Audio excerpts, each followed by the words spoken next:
بسم اللہ الرحمن الرحیم۔ السلام علیکم۔ جو کہانی آج میں آپ کو سنانے جا رہی ہوں یہ بالکل سچی کہانی ہے۔ یہ کہانی میں نے اپنی دوست سے سنی تھی۔ یہ میری کوئی بچپن کی سہیلی نہیں تھی بلکہ یہ تب کا واقعہ ہے جب ہم پرانے محلے میں رہا کرتے تھے۔ ہماری گلی کا سب سے آخری مکان ایک حافظہ کا تھا۔ یہ محلے کے بچوں کو قرآن پاک پڑھاتی تھی اور خود بھی اس کے 2 بیٹے تھے۔ جب ہم اس محلے میں شفٹ ہوئے تو میں نے اس کی بہت تعریفیں سنیں۔ ایک دن میں نے سوچا کیوں نہ میں اس کے گھر کا چکر لگاؤں، اسی بہانے قرآن پاک کے بارے میں کچھ سیکھ بھی لوں گی۔ میں قرآن پاک پڑھتے ہوئے کافی غلطیاں کر جاتی تھی۔ اب میں چاہتی تھی کہ میں اس سے اچھی طرح قرآن پاک سیکھ لوں۔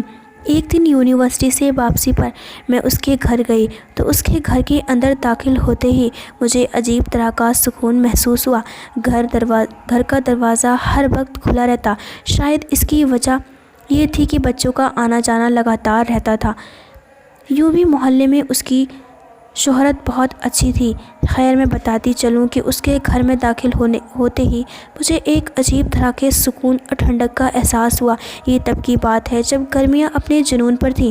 باہر سخت گرمی تھی مگر اس کے گھر میں ٹھنڈک تھی۔ شاید اس کی وجہ یہ بھی تھی کہ اس کا گھر محلے میں سب سے اونچا تھا۔ صحن میں اونچے اونچے درخت تھے اور دیواروں پر بھی بیلیں تھیں۔ اس کے گھر داخل ہوتے ہی اس نے میرا استقبال کیا۔ میں نے بتایا کہ ہم محلے میں نئے آئے ہیں، میں اس کو قرآن پاک سیکھنا چاہتی ہوں۔ اس سے مل کر میں بے حد متاثر تھی۔ اس کے چہرے پر ایک عجیب سا نور تھا۔ معمولی سے کپڑوں میں بھی وہ کسی حسین پری سے کم نہیں لگ رہی تھی۔ جب وہ تلاوت کرتی تو میں اس کی آواز میں کہیں کھو جاتی تھی۔ اپنی صورت کے ساتھ ساتھ وہ ایک حسین سیرت کی مالک تھی۔ اس کے گھر میں سبھی آنے والے بچوں سے تقریباً میری دوستی ہو چکی تھی مگر اس کے اپنے بچے مجھ سے بات کرتے اور نہ ہی زیادہ سامنے آتے۔ آخر ایک دن میں نے ہمت کر کے صوفیہ سے پوچھ ہی لیا کہ صوفیہ تمہارے بچے آخر کس پر گئے ہیں؟ بھلے وہ بھی خوبصورت تھے بہت مگر اس کی بچوں کی نیلی آنکھیں اور سیاہ اور سنہرے بال مجھے اس بات پر یقین نہیں کرنے دیتے کہ وہ اسی کی اولاد ہیں، کیونکہ اس کی گہری کالی آنکھیں گہرے کالے بال تھے۔ میری بات پر وہ دھیرے سے مسکرائی۔ ابھی اس نے کچھ کہنے کے لیے لب کھولے ہی تھے کہ مغرب کی اذان ہونے لگی۔ وہ اذان کے احترام میں خاموش ہو گئی مگر پھر میرے گھر جانے کا وقت بھی ہو گیا تھا۔ میں نے اس سے اجازت لی اور کل آنے کا وعدہ کر کے واپس گھر گئی۔ میرے ذہن میں وہی بات گھوم رہی تھی۔ میں نے کبھی اس کے شوہر کو دیکھا اور نہ ہی اس کے گھر میں کوئی اور رہتا ہے۔ میں نے صوفیہ کے گھر میں کبھی کسی اور کو نہیں دیکھا اور نہ ہی محلے والے اس کے بارے میں جانتے ہیں وہ کون ہے اور کہاں سے آئی ہے۔ بس اس کی شرافت کی وجہ سے اس کی عزت کرتے تھے اور وہ اپنے کام سے کام رکھتی تھی۔ میرے ساتھ اس کی اچھی خاصی دوستی ہو چکی تھی، لہٰذا اب وہ مجھ پر اعتبار کرنے لگی تھی۔ اگلے دن میں اس کے گھر گئی تو کل والا سوال میرے ذہن میں موجود ہی تھا۔ میں نے سوچا کہ آج میں ضرور اس سے پوچھوں کر جاؤں گی کہ وہ تمہارے بچے یہاں ہیں اور تمہارا شوہر کہاں ہے اور گھر کے باقی لوگ کہاں ہیں۔ جب میں نے بہت اصرار کیا تو آخر اس نے مجھے بتانا ہی مناسب سمجھا۔ کہنے لگی کہ میں ایک قاری کی بیٹی ہوں۔ ہمارے بابا نے شادی کے بعد امی کو قرآن پاک خود پڑھایا تھا اور خالہ کی بیٹیوں کے ساتھ عید میرے لیے قیامت ہوگی۔ بتاتی چلوں کہ میرے ابو مسجد کے امام اور قاری تھے۔ ہماری رہائش مسجد کے ساتھ جڑے ہی ایک کوارٹر میں ہوا کرتی تھی۔ مسجد میں نمازی نماز پڑھتے تو ہمارے گھر میں بھی آواز آتی۔ یہ میری زندگی کے بہترین دن تھے مگر اس دن جب میں گھر آئی تو دیکھا کہ مسجد کے باہر ایمبولینس کی آوازیں آ رہی ہیں اور لوگوں کا ہجوم جمع ہے۔ میں پریشان ہو گئی کہ پتہ چلا کہ مسجد میں دھماکہ ہو گیا ہے۔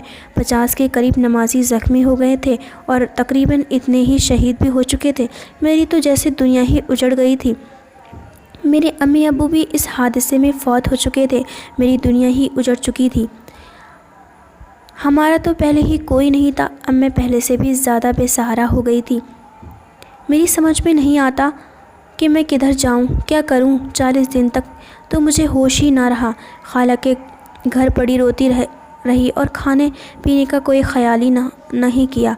کافی لاغر ہو چکی تھی۔ خالہ اور خالو نے لاکھ سمجھانے کی کوشش کی کہ اس گھر کو چھوڑ دو، ویسے بھی جب دوسرا امام مسجد میں رہنے آئے گا تو تمہارا کیا ہوگا، اس لیے بہتر یہ ہے کہ تم ہمارے ساتھ ہمارے گھر چلو۔ میں نے خالہ خالوں کی بات نہیں مانی اور مسجد کی منتظمین سے بات کر کے مجھے کچھ عرصہ یہاں رہنے دیا جائے۔ اب میں نے اپنی امی ابو کے گھر میں ہی رہتی تھی، مگر میں اکیلی نہیں تھی۔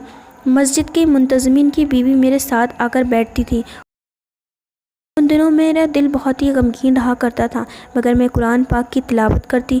مجھے تلاوت کرنے میں سکون محسوس ہونے لگا تھا۔ اب میں اکثر رات کو سونے کی بجائے دروازہ بند کر کے تلاوت کیا کرتی تھی۔ میری آواز بچپن سے ہی بہت خوبصورت تھی اور مجھے تلاوت کرنے کا شوق بھی بہت تھا، مگر اب مجھے تلاوت کرتے ہوئے یوں محسوس ہوتا کہ میں اکیلی نہیں ہوں، بلکہ میرے ساتھ کوئی اور بھی ہے۔ میں نے اس بات کی پرواہ نہیں کی۔ میں جنوں اور بھوتوں پر یقین نہیں رکھتی تھی۔ اگر یقین تھا تو اس بات پر زیادہ یقین تھا کہ نماز اور قرآن پڑھنے والے کو کوئی چیز نقصان نہیں پہنچا سکتی، لہٰذا میں اس بات سے لاپرواہ تھی کہ میرے ساتھ کوئی اس لیے کہ میرے ساتھ کوئی سایہ یا جن ہے، حالانکہ اس بات کا کئی بار مجھے اشارہ مل چکا تھا۔ مثلاً ایک دن میں قرآن پاک پڑھتے پڑھتے جا نماز پر ہی سو گئی، مگر جب اٹھی تو میرا اوپر کسی نے رضائی تان دی تھی اور میں جا نماز کی بجائے اپنے بیڈ پر لیٹی ہوئی تھی۔ اس بات پر میں کافی حیران ہوئی، مگر پھر غور کرنے کو باقی چیزیں بھی بہت تھیں، اس لیے میں یہ بات بھول گئی، مگر اب یہ روزانہ کا معمول بن چکا تھا۔ میں اکثر قرآن پاک پڑھتے پڑھتے جا نماز پر سو جاتی اور میری آنکھ میرے بستر پر کھلتی، مگر نہ جانے کیوں اکیلے ہونے کے باوجود اس بات نے مجھے خوف زدہ بالکل نہیں کیا۔ میں نے اپنا معمول جاری رکھا، دن رات قرآن پاک کی تلاوت میں مصروف رہتی۔ مگر ایک دن عجیب واقعہ ہوا۔ اس واقعہ نے میری ساری زندگی کی رات تھی اور میں عبادت کا خاص انتظام کیا تھا۔ اس رات میں اپنی امی ابو کے لیے خصوصی دعائیں مانگنی تھی۔ میری عادت تھی کہ میں عبادت بھی تیار ہو کر بن سنور کر کرتی تھی، کیونکہ میرا خیال میں یہ عبادت کرنے کا صحیح طریقہ تھا۔ اس دن بھی میں نے اپنا سفید اجلا لباس پہنا، بالوں میں کنگھی کی، خوشبو لگائی اور جا نماز پر آ کر بیٹھ گئی۔ یہ تقریباً کوئی رات کے 12 بج چکے تھے۔ رات کے 12 بجے کا وقت تھا جب چاندنی میری کھڑکی سے چھن کر آ رہی تھی اور ماحول بہت پرسکون تھا۔ رات انتہائی خاموش تھی۔ میں نے کھڑکی کے آگے جا نماز بچھائی اور عبادت میں مشغول ہو گئی۔ کچھ نوافل ادا کرنے کے بعد میں نے دوبارہ سے تلاوت شروع کر دی۔ ایسے میں مجھے لگا کہ کوئی سایہ کھڑکی سے اندر آیا ہے۔ یہ سفید رنگ کا ہولا تھا اور ہوا کے ساتھ ہی خوشبو لے کر آیا تھا اور کھڑکی سے اندر داخل ہوا تھا۔ اس پر خوف زدہ ہونے کی بجائے مجھے اس سائے کی وجہ سے عجیب سا سرور محسوس ہونے لگا تھا۔ میں نے جا نماز سے نظریں ہٹا کر اس کی طرف دیکھا تو وہ انتہائی خوبصورت نوجوان تھا۔ مجھے یوں لگا کہ میں کوئی خواب دیکھ رہی ہوں۔ اس کی آنکھیں گہری نیلی اور بال سنہرے تھے۔ اس نے بھی میری طرح سفید رنگ کا لباس پہن رکھا تھا۔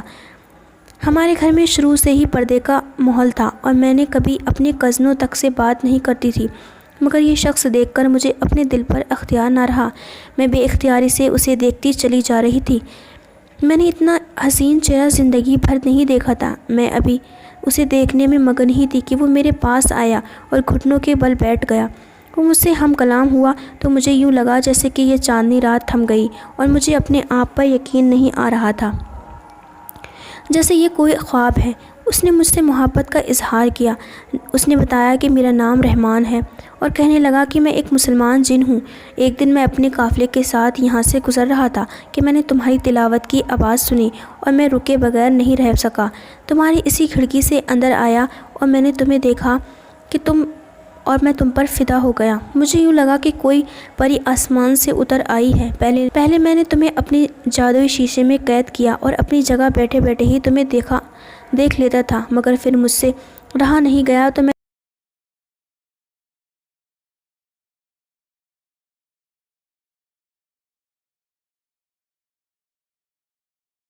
اسی کمرے میں رہنے لگا اور میں تمہارا خیال رکھتا، مگر میں نے تمہیں پریشان کرنا مناسب نہیں سمجھا، تو آج میں نے سوچا کہ ہمت کر کے تمہیں سب کچھ بتا ہی دوں۔ میں تم سے بے حد محبت کرتا ہوں۔ کہ تم مجھ سے شادی کرو گی؟ میں اپنی دنیا چھوڑ کر تمہاری دنیا میں آ جاؤں گا، تمہارا طرح کا انسان بن کر رہوں گا، مگر خدا را میری محبت کو مت ٹھکرانا۔ میں ہر قدم پر تمہارے ساتھ دوں گا، تمہارے سارے خواب پورے کروں گا اور تمہاری زندگی سے غموں کو مٹا دوں گا۔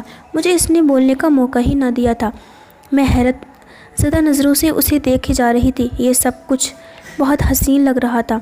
شاید اس نے میری آنکھیں میں میرا جواب پڑھ لیا تھا۔ وہ میرے پاس آیا اور اس نے میرا ہاتھ تھاما۔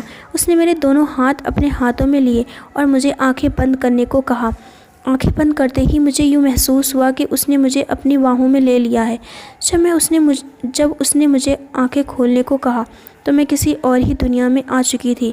دور دور تک روشنی پھیلی ہوئی تھی، ہر طرف سفیدی تھی۔ جہاں میں کھڑی تھی وہ ایک شیشے کا محل تھا، ہر طرف نور پھیلا ہوا تھا اور ایک عجیب سا ان سب نے بھی سفید رنگ کی آواز آواز پہن رکھے تھے۔ یہاں کی ہر چیز بہت ہی پر نور تھی۔ رحمان میرا ہاتھ تھامے کہ وہاں لے کر آگے بڑھا۔ سب محلوں کے رنگ مختلف تھے۔ ہر محل میں اسی رنگ کے کپڑے میں ملبوس چھوٹی چھوٹی بچیاں تھیں۔ اسی سفید محل کے اندر ایک کمرہ تھا جہاں مجھے رحمان لے کر گیا۔ یہاں ایک بڑا سا سفید رنگ کا تخت تھا اور یہاں تھوڑی بڑی عمر کا ایک مرد اور ایک عورت بیٹھے ہوئے تھے۔ رحمان نے مجھے بتایا کہ اس کے ماں باپ ہیں اور آج رات ہماری شادی ہے۔ ہمارا نکاح پہلے ہی ہو چکا۔ میں اس بات پر حیران تھی کہ ہمارا نکاح آخر کب ہوا۔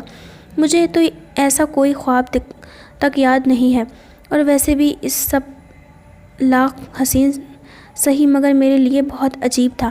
میں دل ہی دل میں خوش بھی ہو رہی تھی اور میرا دل اس پر مہربان ہو رہا تھا۔ میں چاہتی تھی کہ وہ یوں ہی میرا ہاتھ تھامے اپنے ساتھ لے چلتا رہے۔ امی ابو سے ملی اور میری ماؤں کو بلوایا گیا اور میرے لیے ایک جوڑا منگوایا گیا۔ ایسا خوبصورت اور حسین جوڑا میں نے اپنی زندگی میں کبھی نہیں دیکھا تھا۔ یہ سرخ اور سفید رنگ کا ایک خوبصورت لباس تھا، اس پر ہیرے جڑے ہوئے تھے۔ خادماؤں نے مجھے کسی شاہی دلہن کی طرح تیار کیا تھا۔ اس محل میں اگر میں گویا پہلے سے بھی زیادہ حسین ہو چکی تھی۔ میری باؤں کو ایسا خوبصورت اور حسین جوڑا میں نے اپنی زندگی میں کبھی نہیں دیکھا۔ یہ سرخ اور سفید رنگ کا ایک خوبصورت لباس تھا، اس پر ہیرے جڑے ہوئے تھے۔ خادماؤں نے مجھے کسی شاہی دلہن کی طرح تیار کیا تھا۔ اس محل میں اگر میں گویا پہلے سے بھی زیادہ حسین ہو گئی تھی۔ میرے بالوں کو ایک خاص قسم کے پانی سے دھویا گیا۔ اب مجھے اپنے آپ ان جزادیوں کی طرح خوبصورت لگنے لگی تھی۔ تھوڑی دیر میں میں دلہن بن چکی۔ رحمان بھی میرے سامنے دولہے کے روپ میں آ چکا تھا۔ وہ میرے سامنے آ کر بیٹھا اور مجھے محبت سے مسکرایا پر بٹھا دیا گیا۔ اس کے بعد جن زادیوں نے، شاید یہ میری اور رحمان کی شادی کی دعوت تھی، تبھی یہاں پر بہت سارے لوگ کو جمع کیا گیا تھا۔ یہ سب لوگ بھی انتہائی خوبصورت اور پرنور چہروں والے تھے۔ دعوت ختم ہوتے ہی رحمان مجھے اپنے ساتھ ایک کمرے میں لے آیا۔ یہ کمرہ پورے محل سے بھی کہیں زیادہ حسین اور خوبصورت تھا۔ رحمان نے بتایا کہ یہ میرے اور اس کی خوابگاہ ہے۔ اس خوابگاہ میں بہت سارے شیشے رکھے ہوئے تھے۔ ایک شیشے میں میری والی تصویر تھی جہاں میں قرآن پاک پڑھ رہی تھی اور اپنے مسجد والے گھر میں ہی موجود تھی۔ اس رات میں رحمان کی قربت پا کر مکمل ہو گئی۔ جب میری آنکھ کھلی تو میں اپنے مسجد والے گھر میں ہی تھی، مگر میں اکیلی نہیں۔ میرے پہلو میں وہی نوجوان سویا ہوا تھا۔ اگلی صبح وہ مجھے مسجد والے گھر سے نکال کر اس گھر میں لے آیا تھا۔ جب میں یہاں آئی تو میں امید سے تھی۔ مجھے نہیں معلوم تھا کہ میں یہاں کیسے پہنچی اور مالک مکان سے کس نے بات کی۔ اگلے دن مالک مکان کی بیوی آئی اور کہنے لگی کہ آپ کے شوہر نے ہمیں اگلے سال تک کا کرایہ دے دیا ہے اور ہمیں آپ کا خیال رکھنے کو کہا ہے۔ اگر آپ کو کوئی بھی تکلیف ہو تو ہمیں ضرور بتانا۔ کچھ مہینوں بعد میرے یہاں پیدائش ہوئی اور اس دوران رحمان مجھ سے ملتا رہا۔ ابھی بھی میرے ساتھ ہی رہتا ہے مگر کسی کو نظر نہیں آتا۔ اس کی خواہش ہے کہ میں محلے کے بچوں کو قرآن پاک پڑھاؤں۔ ابھی بھی جب میں تلاوت کرتی ہوں تو وہ پہلے کی طرح ہی شوق سے مجھے سنتا ہے۔ محلے والے میرے بارے میں زیادہ نہیں جانتے اور شوق سے مجھے سنتا ہے۔ محلے والے میرے بارے میں زیادہ نہیں جانتے، جاننا بھی نہیں چاہتے، مگر اب میری مجبوری ہے۔ میں یہاں زیادہ عرصہ نہیں رہ سکتی کیونکہ میں نے تمہیں اپنے راز سے واقف کر دیا ہے۔ شاید یہ ہمارے لیے بہتر نہیں ہوگا۔ میں نے سب کچھ تمہیں اس لیے بتایا کہ تم ایک اچھی اور نیک لڑکی ہو۔ آج کے بعد شاید ہم نہ مل سکیں، مگر جاتے جاتے میں تمہیں اپنی ایک نشانی دینا چاہتی ہوں۔ یہ کہہ کر اس نے ایک چمکتی تھیلی میری طرف بڑھائی۔ میں نے بنا کچھ سوچے سمجھے وہ تھیلی لے لی۔ ابھی تک اس کی کہانی سن کر میں حیرت میں ہی ڈوبی ہوئی تھی۔ اس کی کہانی سنتے سنتے مغرب کا وقت ہو گیا تھا اور میں بنا کچھ سوچے سمجھے تھیلی لے کر اس کے گھر سے نکل پڑی۔ گھر آ کر تھیلی کھول کر دیکھا تو اس میں بے شمار چھوٹے چھوٹے قیمتی پتھر تھے۔ معلوم نہیں ہیرے تھے یا کوئی اور پتھر، مگر ان کی چمک سے لگتا تھا کہ وہ بہت قیمتی ہیں۔ میں نے وہ تھیلی اپنے پاس رکھ لی اور سوچا کہ کل دوبارہ جاؤں گی تو واپس کر دوں گی۔ نہ جانے یہ کتنے قیمتی پتھر ہیں، میرے لیے میرے حق میں ہے بھی یا نہیں۔ میں اگلے دن شام کی بجائے صبح 10 بجے ہی اس کے گھر چلی گئی، مگر یہ دیکھ کر حیرت ہوئی کہ گھر پر تالا لگا ہوا تھا۔ میں نے زیادہ کسی سے کوئی پوچھا نہیں، کچھ پوچھ تاچھ بھی نہیں کی، گھر واپس آ گئی۔ سوچا کہ شام کو جاؤں گی، شاید وہ اپنے کسی کام سے کہیں گئی ہو، مگر شام کو محلے کے بچوں سے پتہ چلا کہ صوفیہ باجی محلہ چھوڑ کر چلی گئی ہیں۔ میں اس کی جانے پر بہت غمزدہ ہوئی۔ میں اس سے شاید کچھ اور بھی سوالات پوچھنا چاہتی تھی، مگر شاید اس نے اتنا ہی بتا کر مجھے خود سے جدا کر دیا۔ مناسب سمجھا تھا۔ قیمتی پتھروں والی تھیلی ابھی میرے پاس موجود ہے اور مجھے صوفیہ کی یاد دلاتی رہتی ہے۔ میں نے آج تک ان پتھروں کے بارے میں کسی سے ذکر نہیں کیا اور نہ ہی کرنا چاہوں گی، بس انہیں پا کر مجھے ایک عجیب طرح کے سکون کا احساس ہوتا ہے۔ میں وہ پتھر دیکھ لیتی ہوں اور ایک ادھوری سی مسکراہٹ میرے چہرے پر پھیل جاتی ہے۔ اگر آپ کو یہ کہانی اچھی لگی تو اس ویڈیو کو لائک کیجیے اور اسی طرح کی مزید ویڈیوز دیکھنے کے لیے ہمارے چینل کو سبسکرائب کریے۔ جب تک کے لیے اللہ حافظ۔